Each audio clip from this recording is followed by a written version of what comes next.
EMRS के 38,000 पद जो 3 फेजेस में आने थे, इस पर टाइम एंड अगेन काफ़ी चर्चा परिचर्चा चल रही है।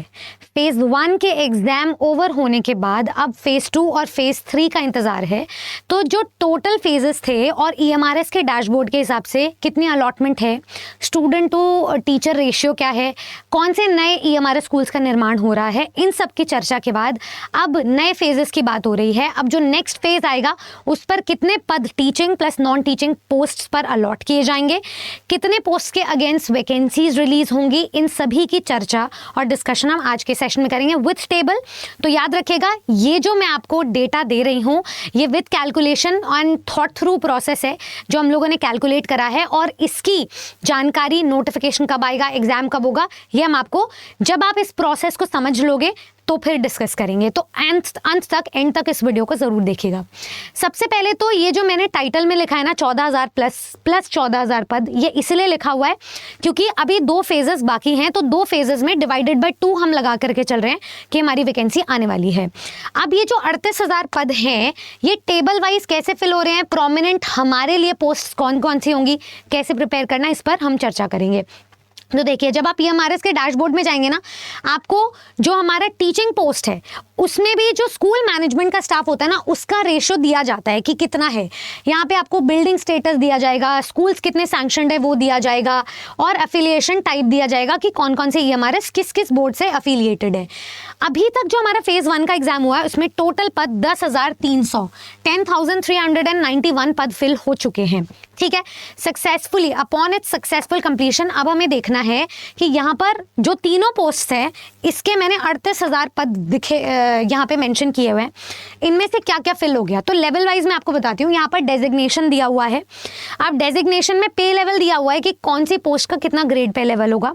साथ में number of each post EMRS की कितनी है, मतलब हर स्कूल में इन पोस्ट के कितने चाहिए होंगे, इन EMRS स्कूल्स पर या EMRS पोस्ट पर कितने नंबर ऑफ जैसे प्रिंसिपल चाहिए होंगे, कितने नंबर ऑफ वाइस प्रिंसिपल चाहिए होंगे। जैसे प्रिंसिपल की बात करें तो 1 प्रिंसिपल चाहिए, 1 वाइस प्रिंसिपल। PGTs की बात करें तो हर स्कूल में 12 PGTs चाहिए, इतनी रिक्वायरमेंट है। TGTs में भी 12 हैं, तो ऐसे करके आप टेबल को देख सकते हो। यहाँ पर दिया गया है कि टोटल जो अभी फंक्शनल और सैंक्शनड टोटल जितने भी EMRS हैं वो है 740। तो ये एकलव्य मॉडल रेजिडेंशियल सोसाइटी में मैंने पूरी कैलकुलेशन की हुई है। आइए देखते हैं। सबसे पहला पोस्ट जैसे प्रिंसिपल का है तो इसमें 740 पद थे, टोटल 740 EMRS के अगेंस्ट, हर स्कूल में 1 प्रिंसिपल।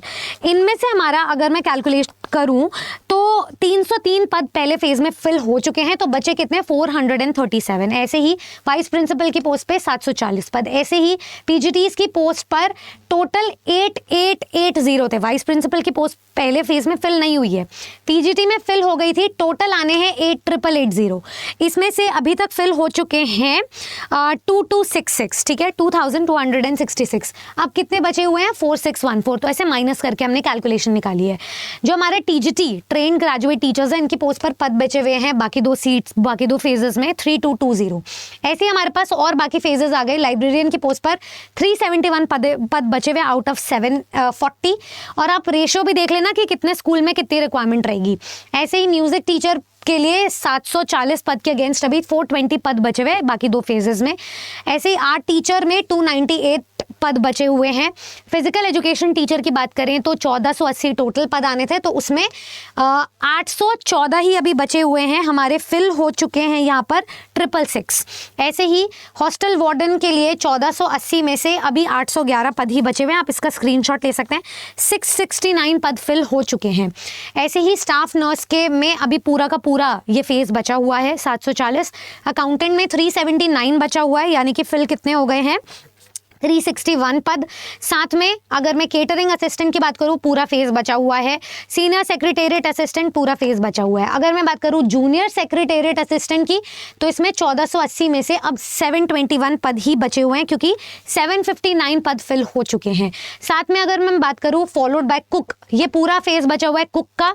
ड्राइवर का भी पूरा फेज बचा हुआ है। साथ में इलेक्ट्रीशियन कम प्लम्बर का भी पूरा फेज बचा हुआ है। पूरी पोस्ट यहाँ पे वेकेंट है जो आपको अभी सेकेंड फेज में मिलेगी। तो बहुत सारी नई नॉन टीचिंग पोस्ट के अगेंस्ट हमें वैकेंसीज देखने को मिलेगी इस आने वाले फेज में। नेक्स्ट हम बात करते हैं लैब अटेंडेंट की। तो 740 में से केवल 367 पद बचे हैं जो 2 फेजेस में आएंगे। हो सकता है एक फेज में पूरे फिल हो जाएं क्योंकि 373 पद ऑलरेडी फिल हो चुके हैं। नेक्स्ट बात करते हैं जो हमारा मेस हेल्पर है, इसके पूरा फेज बचा हुआ है, पूरी पोस्ट बची हुई है। चौकीदार की पूरी पोस्ट बची हुई है। काउंसलर की, चौकीदार की, मेस हेल्पर की पूरी पोस्ट बची हुई है, ठीक है। काउंसलर की पूरी पोस्ट बची हुई है। स्वीपर की सबसे ज़्यादा पद अभी तक देखने को मिल रहा है 222 तो ये एक अच्छी अपॉर्चुनिटी है। हम सारे जितने भी स्टूडेंट्स हैं जो एनविजन करते हैं नॉन टीचिंग पद पे, तो इसके अगेंस्ट फिल कर सकते हैं। साथ में लास्ट है गार्डनर, इसमें भी आपको 740 पद मिल रहे हैं। टोटल है 38,480 पद ये आने थे। इसमें से अभी हमारे पास जो देखने को मिल रहे हैं 10,000 पद फिल हो चुके हैं। नए ये हमारे स्कूल्स का भी निर्माण हो रहा है। स्कूल टू टीचर रेशियो भी आपको डैशबोर्ड पे पूरा देखने को मिलता है। तो अभी हम मान करके चल सकते हैं पूरे 28,000 पद आप लोगों के आने वाले हैं। अब इस 28,000 पद को भी अलॉट किया जाएगा 2 फेजेस में। तो हम मोटा मोटी अप्रॉक्सीमेशन मान करके चल रहे हैं कि आपको हर फेज में मिनिमम 14,000 पद मिलेंगे, जो कि हमारे पहले फेज से कई ज़्यादा है।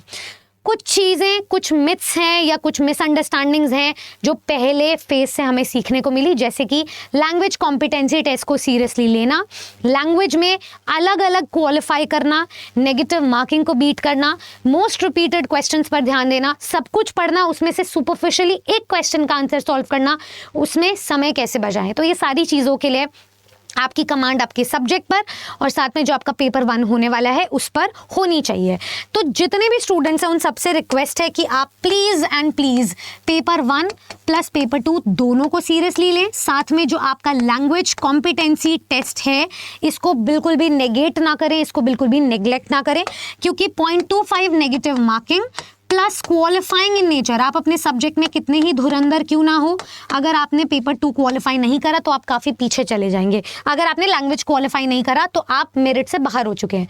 तो अगर आपको मेरिट बनाना है, इस एग्ज़ाम में बहुत सारे चैलेंजेस हैं आप लोगों के लिए। अगर मैं बात करूँ एक एस्टिमेट टाइम की, तो आप ये मान करके चलो अभी ये इलेक्शन का टाइम, आचार संहिता लगी हुई है, हमारे लिए सबसे गोल्डन अपॉर्चुनिटी है ये फेज़ 2 के लिए।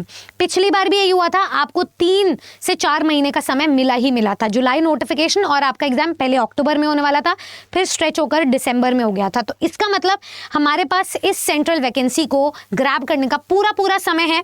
आप ये मान करके चलें कि आपको राइट आफ्टर द इलेक्शन, क्योंकि सबसे पहला काम होगा जितने भी फेजेस अभी हमारे होल्ड पर है या फिर इम्पेंडिंग है उन पर काम करना। तो सबसे पहला काम राइट आफ्टर द इलेक्शंस, यानी कि आपका जून मंथ में ये सारी कार्यक्रम और ये सब कुछ जब सब अपनी सीट्स पर बैठ जाएंगे तो प्रोसीडिंग्स शुरू हो जाएंगी।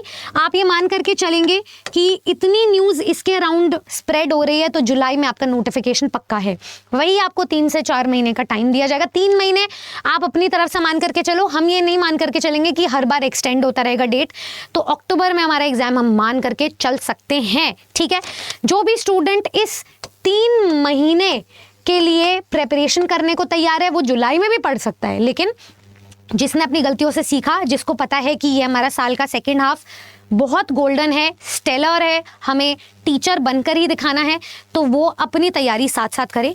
हमारे जो बैचेस है हाउएवर आपको वेबसाइट पर देखने को मिल जाएंगे, शुरू हो चुके हैं। तो आप लोग प्लीज़ बिल्कुल भी अब इस बार गलती मत करना। बहुत सारे स्टूडेंट्स रह गए थे जिन्हें अब सीखना है, बहुत सारे स्टूडेंट्स क्वालिफाई भी हुए हैं जिनका प्रोविजनल लेटर है मेरे पास में, तो वो देख कर ना असल खुशी होती है। तो अगर आप 60 से 70 हज़ार की सैलरी को ड्रॉ करना चाहते हो, आपके पास ये इससे बड़ी अपॉर्चुनिटी और कोई हो नहीं सकती है, ठीक है। चलो एक ग्रेटर इम्पैक्ट करते हैं सोसाइटी के प्रति, अपनी तैयारी को शुरू करते हैं। आप लोग तैयारी के लिए हमारी फ्री क्लासेस हैं। मेरी जो फ्री क्लास है EMRS का पेपर जहाँ पे मैं सॉल्व कर रही हूँ वो होती है 2:30 बजे। आप English by Nidhi Arora YouTube channel पे डालेंगे तो टीचर्स अड्डा चैनल आपको मिल जाएगा, मेरी प्लेलिस्ट मिल जाएगी, सब्सक्राइब कर लीजिएगा। वीडियो को शेयर करो ज़्यादा से ज़्यादा for the sake of awareness and for the sake of selection. Thank you.